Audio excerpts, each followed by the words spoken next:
many decisions do you have to make in a football club before you start to look at the sort of portfolio of players and go, this is going to be really hard to recover from. Like we're exposed in such a way now that, you know, one injury to one person, we're in real trouble because we made commitments to players we shouldn't have made. You know, I remember listening to Bill Shankly talk about it.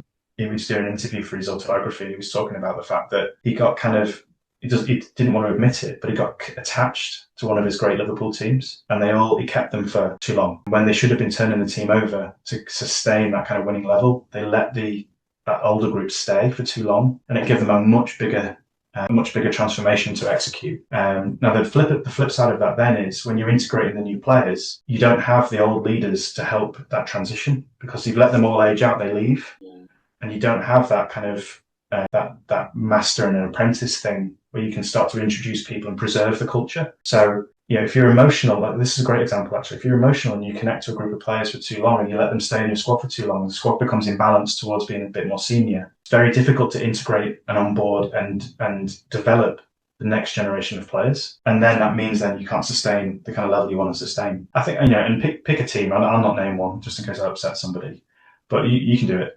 Pick a team that's kind of cycled older guys to try and win now.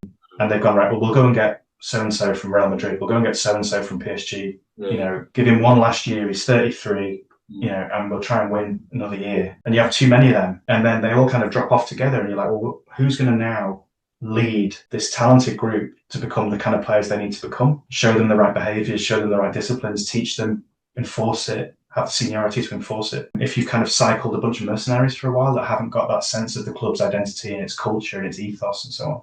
Yeah. So you can see how easy it is to make these decisions on an emotional basis, but also how damaging it can be when you look at something like the composition of a squad.